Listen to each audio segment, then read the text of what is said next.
नमस्कार प्रिय दर्शकों, आप सभी का पुनः एक नई कहानी में स्वागत है। यह कहानी बहुत ही ज्ञानवर्धक और बहुत ही प्रेरणादायक है। इस कहानी में आपको बहुत ही महत्वपूर्ण जानकारी प्राप्त होगी। पति का कौन सा अंग पत्नी के लिए महत्वपूर्ण होता है, यह इस कहानी के माध्यम से आप जान पाएंगे।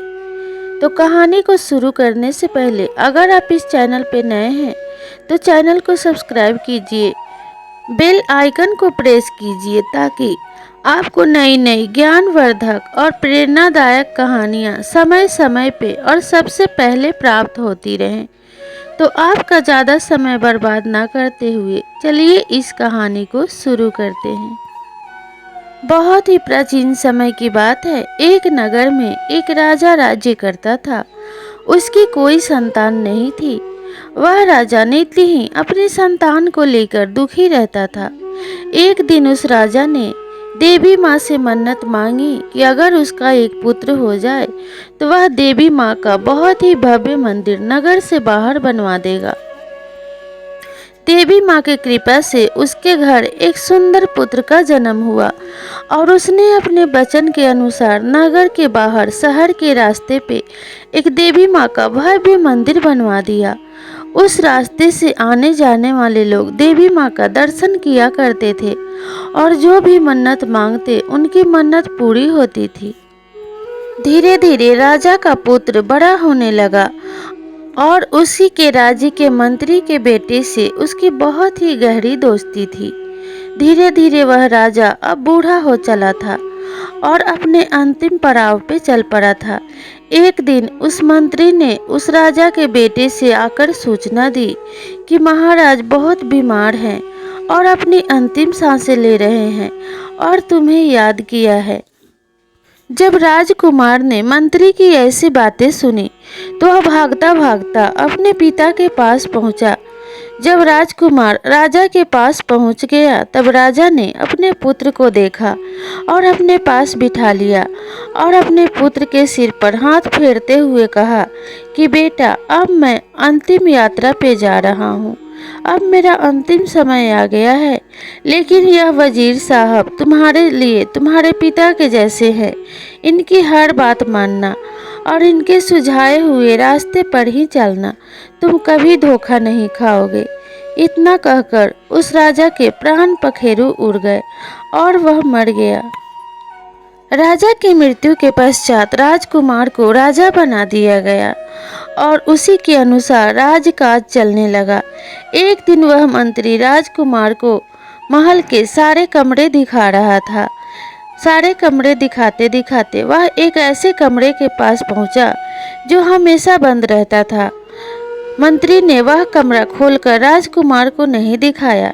इस पर वह राजकुमार बोला कि हे मंत्री साहब, मुझे यह भी कमरा दिखाइए, इसमें क्या है, मुझे यह भी देखना है।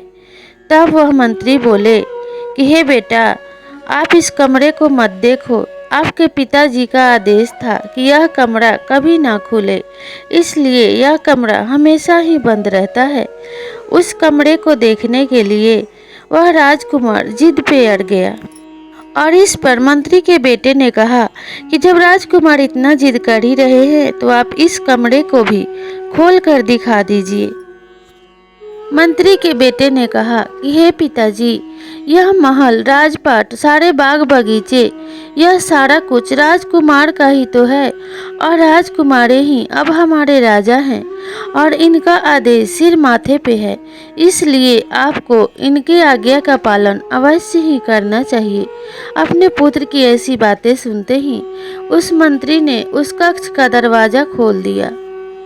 कक्ष के अंदर वह राजकुमार अपने मंत्री के बेटे के साथ गया और वह कमरा बहुत ही सुंदर था और उस कमरे की खासियत यह थी कि उस कमरे में बहुत ही सुंदर सुंदर राजकुमारियों की तस्वीरें लगी हुई थी। सारे तस्वीरों को देखते देखते उस राजकुमार की एक सुंदर तस्वीर पे नजर टिक गई। राजकुमार ने मंत्री से पूछा कि मंत्री, यह सुंदर स्त्री कौन है और किस देश की राजकुमारी है? इस पर मंत्री ने कहा कि राजकुमार, यह सिंगल देश के राजा जयध्वज की कन्या ब्रह्मावती है। इसके रूप और गुण की जितनी चर्चा की जाए उतनी कम है। कितने राजा, कितने राजकुमार इससे विवाह करने के लिए गए, लेकिन कोई भी वापस लौटकर नहीं आया। इस पर राजकुमार ने कहा कि हे मंत्री, मैं विवाह करूंगा तो इसी कन्या से करूंगा, नहीं तो मैं पूरे जीवन कुंवारा ही रहूंगा। इस पर मंत्री के बेटे ने राजकुमार का समर्थन करते हुए कहा कि हाँ मित्र, यही कन्या तुम्हारे योग्य है। मंत्री ने कहा कि राजकुमार, इस कन्या के लिए जिद न कीजिए। बहुत से राजा और राजकुमार इसके लिए गए पर कोई भी लौट के नहीं आया, लेकिन राजकुमार अपने जिद पे अड़ गया। मंत्री ने कहा कि हे राजकुमार, इस कन्या को पाने की जिद बहुत बड़ी मूर्खता होगी।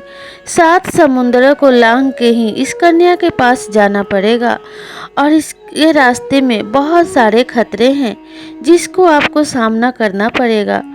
आपके जीवन भी खतरा में पड़ सकता है, अपनी हट छोड़ दीजिए। लेकिन राजकुमार ने बूढ़े वजीर की एक भी बात नहीं मानी और उस मंत्री को बेटे को साथ लेकर और रास्ते के लिए कुछ जरूरी सामान लेकर उस राजकुमारी के लिए निकल पड़ा। अपने घोड़े पर सवार होकर दोनों मित्र जा रहे थे। चलते चलते शाम हो गई तो रास्ते में एक बाग दिखाई दिया। आराम करने के मन से वे वहीं पे रुक गए और बाग में उन्होंने अपना घोड़ा बांध दिया। वहीं पे कुछ खाया पिया और आराम करने के लिए वहीं पे लेट गए। जब आधी रात का समय हुआ तो उन्होंने देखा कि वहीं पे परियों का एक उड़न खटोला उतरा। परियों की रानी ने जब 2 युवकों को सोते हुए देखा तो वह राजकुमार के रूप और सौंदर्य को देखकर उस पर मोहित हो गई। परियों के रानी ने उस राजकुमार को वहां से उठवा लिया। जब राजकुमार ने खुद को परियों से घिरे हुए देखा तो कहा कि हे परियों, मुझे जाने दो। इस पर परियों की रानी ने कहा कि चले जाना, लेकिन जाने से पूर्व तुम्हें मुझसे विवाह करना होगा। राजकुमार ने कहा कि इस समय हम एक जरूरी उद्देश्य के लिए घर से निकले हैं। अगर हमारा उद्देश्य पूरा हो गया तो लौटते समय हम तुमसे विवाह अवश्य ही करेंगे। इस पर परी ने कहा कि वह क्या उद्देश्य है, मुझे बताइए। इस पर उस राजकुमार ने कहा कि हम सिंगल द्वीप की राजकुमारी ब्रह्मावती से विवाह करने के लिए जा रहे हैं। अगर हमारा उद्देश्य पूरा हो गया तो वहां से लौटते समय हम वचन देते हैं कि हम आपसे विवाह अवश्य करेंगे। इस पर उस परी ने कहा कि हे राजकुमार, सिंगल द्वीप तक पहुंचना मनुष्यों के बस की बात नहीं है, आप वहां तक नहीं पहुंच पाओगे। उस परी ने राजकुमार से कहा कि मैं आपको एक ऐसी चीज प्रदान करती हूँ जिससे आप पल भर में उड़कर सिंगल द्वीप पहुँच जाएंगे। यह सुनकर वह राजकुमार बहुत ज्यादा प्रसन्न हो गया।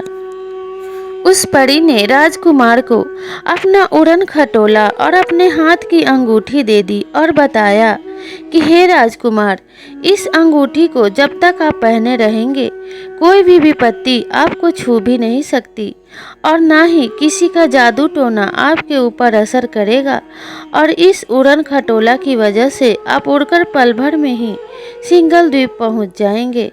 और इतना कहते हुए परियां आसमान में चली गई। अब राजकुमार और उसका मित्र दोनों उस उड़न खटोला में सवार होकर सिंगल द्वीप के लिए निकल पड़े। राजकुमार ने अंगूठी तो अपने पास रख ली और वह उड़न खटोला उस मंत्री के बेटे को दे दिया और दोनों ही उस सिंगल द्वीप शहर में पहुँचे। जब वे उस नगर में पहुंच गए तो राजकुमारी के महल के बाहर एक बुढ़िया का घर था। राजकुमार ने सोचा कि क्यों ना मैं इस बुढ़िया के घर थोड़ा जलपान कर लूं और थोड़ा विश्राम कर लूं और राजकुमारी के बारे में कुछ चर्चा भी हो जाएगी। यही सोचकर राजकुमार उस बुढ़िया के घर जाने लगा, लेकिन राजकुमार को यह पता नहीं था कि वह बुढ़िया एक जादूगरनी है और आने वाले राजकुमारों को जादू करके लूट लिया करती है और उन्हें मक्खी मच्छर बनाकर दीवारों पर चिपका दिया करती है। इसी वजह से आज तक कोई भी राजकुमार राजकुमारी ब्रह्मावती तक नहीं पहुंच पाया और उनका विवाह अभी भी अधूरा था। जब वह राजकुमार उस बुढ़िया के घर पहुंचा तो बुढ़िया ने उससे मीठी मीठी बातें की, उससे जलपान कराया और उस पे जादू टोना किया, लेकिन राजकुमार के ऊपर उस जादू टोने का कोई भी असर नहीं हुआ। तब वह बुढ़िया समझ गई अवश्य ही जादू को काटने वाली कोई चीज़ इसके पास है, और तब वह बुढ़िया अपने बातों में उसे बहलाने फुसलाने लगी और कहने लगी कि हे राजकुमार, शायद तुम मुझे पहचान नहीं पाए। मैं तुम्हारी बुआ हूँ और तुम्हें बहुत ही बचपन में देखा है। अब तो तुम काफ़ी बड़े हो गए हो। इतना कहते हुए वह राजकुमार के गले से लिपट गई और बातों ही बातों में उसने राजकुमार की वह अंगूठी निकाल ली और राजकुमार को पता तक नहीं चला। राजकुमार की अंगूठी निकलते ही उस बुढ़िया ने उसे मक्खी मच्छर बनाकर दीवार से चिपका दिया। जब काफी देर हो गई और वह राजकुमार नहीं लौटा तो मंत्री के बेटे को संदेह हो गया और मन में सोचा कि अवश्य ही इस बुढ़िया ने कुछ किया है। अगर मैं भी जाऊंगा तो यह बुढ़िया मुझे भी गायब कर देगी। और यही मन में विचार करते हुए वह उस उड़न खटोले पर सवार होकर उसी बाग में लौट आया जहां रात को परियां आती थी। जब रात को परियां आई तो उसने सारी बात उन परियों से बता दिया। रानी परी ने अपने जादू की दृष्टि से सारा कुछ देख लिया और मंत्री के बेटे को बताया कि उस बुढ़िया ने राजकुमार की अंगूठी चुरा ली है और जिसके कारण उस बुढ़िया ने राजकुमार को मक्खी बना के दीवार से चिपका दिया है। अब तो एक ही उपाय है। समुद्र के बीचों बीच एक छोटा सा द्वीप है जहाँ हजारों की संख्या में ताड़ के पेड़ उगे हुए हैं। वह वन हिंसक पशुओं से भरा हुआ है। अनेक आदि शेर, चीता, भालू वहाँ पे रहते हैं और वहाँ जाना खतरे से खाली नहीं है। लेकिन एक ताड़ के पेड़ पर एक पिंजरा टंगा हुआ है, जिस पिंजरे में एक तोता है। उसी तोते में उस बुढ़िया के प्राण हैं। अगर तुम वह पिंजरा ले आओ और उस तोते को मार दो तो वह बुढ़िया अपने आप मर जाएगी और राजकुमार आज़ाद हो जाएंगे। जब मंत्री के बेटे ने ऐसा सुना तो वह अपने उड़न खटोले पे उड़कर गया और वह पिंजरा ले आया और उसने उस तोते की गर्दन मरोड़ दी। जैसे वह तोता मर गया, बुढ़िया अपने आप ही मर गई। तब वह मंत्री का बेटा उस बुढ़िया के घर में पहुंचा और उस बुढ़िया के हाथ से अंगूठी निकाल ली। जैसे ही उस बुढ़िया के हाथ से अंगूठी निकाली, राजकुमार ठीक होकर दीवार से नीचे गिर गए और जितने राजकुमारों को भी उन बुढ़िया ने मक्खी और मच्छर बनाया था वे सभी भी ठीक हो गए और सभी की आंखों में आंसू थे। वे सभी राजकुमार उस मंत्री के बेटे का आभार प्रकट कर रहे थे। अब तो राजकुमार ने उन सभी राजकुमारों को बाराती बनाया और खुद दूल्हा बनके घोड़े पे सवार हो गए और उस राजकुमारी ब्रह्मावती को ब्याहने के लिए चले गए और विवाह करके उस उड़न खटोले में बैठकर अपने नगर को लौट आए। राजकुमार ने विवाह करने के लिए जाते समय उस माता के मंदिर में मन्नत लिया था कि अगर मैं राजकुमारी ब्रह्मावती को विवाहने में सफल हुआ तो मैं आपके आगे अपनी बलि दे दूंगा। जब वह राजकुमार मंदिर के पास पहुंचा तो उसने अपने मित्र और उस राजकुमारी को बाहर ही रोक दिया और स्वयं मंदिर के अंदर जाकर माता के सामने झुककर उसने अपना सिर काटकर माता को चढ़ा दिया। जब काफी देर तक वह राजकुमार नहीं लौटा तो मंत्री का बेटा मंदिर के अंदर उसे देखने के लिए गया और अपने मित्र का कटा हुआ सिर देखकर घबरा गया और मन में यह विचार करने लगा कि यह दुनिया तो बहुत ही पापी है। कोई ये नहीं कहेगा कि राजकुमार ने अपना सिर स्वयं ही काटा है। वे तो मुझ पे ही इल्ज़ाम लगाएंगे कि मैंने राजकुमार की सुंदर स्त्री को देखकर राजकुमार का वध कर दिया है। यह कलंक लेने से पहले क्यों ना मैं अपनी भी बलि चढ़ा दूं। और उसने अपना सिर भी काटकर माता को चढ़ा दिया। काफी समय बीत जाने के बाद भी जब वो दोनों नहीं लौटे तब राजकुमारी ने सोचा कि अंदर जाकर देखती हूँ। और जैसे ही वह अंदर गई अपने पति और उनके दोस्त का कटा हुआ सिर देखकर बहुत ही ज़्यादा घबरा गई और मन में विचार करने लगी कि यह दुनिया तो बहुत ही पापी है। लोग तो यही सोचेंगे कि मेरा किसी पर पुरुष से संबंध है और इसी के कारण मैंने अपने पति और उनके मित्र की हत्या कर दी है। इसलिए अब मैं ही जीकर क्या करूँगी। और तलवार उठाकर जैसे ही उसने अपना सिर काटना चाहा, उसी समय माता प्रकट हो गई और कहा कि रुक जाओ पुत्री, मैं तुम्हारे पति भक्ति से बहुत ज़्यादा प्रसन्न हूँ। ऐसी स्त्रियाँ कहाँ मिलती हैं जो अपने पति के लिए अपना सिर धड़ से अलग कर दे। वरदान मांगो, तुम जो मांगोगी मैं वही दूंगी। इस पर उस राजकुमारी ने कहा कि हे माता, अगर आप मुझसे प्रसन्न हैं तो मेरे पति और उनके मित्र को जीवित कर दीजिए, मुझे और कुछ नहीं चाहिए। इस पर माता ने कहा कि ठीक है पुत्री, मैं अभी इन्हें जीवित कर देती हूँ, लेकिन तुम इनके सिर उठाकर इनके धड़ों से जोड़ दो। राजकुमारी ने जल्दबाजी में अपने पति का सिर मंत्री के बेटे के धड़ से जोड़ दिया और मंत्री के बेटे का सिर अपने पति के धड़ से जोड़ दिया। माता ने उन्हें जीवित कर दिया। अब राजकुमारी ने देखा कि उसके पति का सिर मंत्री के बेटे के धड़ में है तो बहुत ही ज़्यादा घबरा गई और कहने लगी कि ये मुझसे क्या अनर्थ हो गया, अब मैं किसे अपना पति मानूं। जीवित होते ही वे दोनों उस स्त्री के लिए झगड़ने लगे। दोनों कहते कि ये मेरी पत्नी है। इसी तरह झगड़ते झगड़ते काफ़ी देर हो गई और इस झगड़े को सुलझाने के लिए वे दोनों राजा विक्रमादित्य के दरबार में पहुँचे। राजा विक्रमादित्य ने उन्हें समझाया कि हे राजकुमार, नदियों में प्रमुख गंगा नदी है, पर्वतों में प्रमुख सुमेरु पर्वत है, वृक्षों में प्रमुख कल्प वृक्ष है और अंगों में प्रमुख सिर है।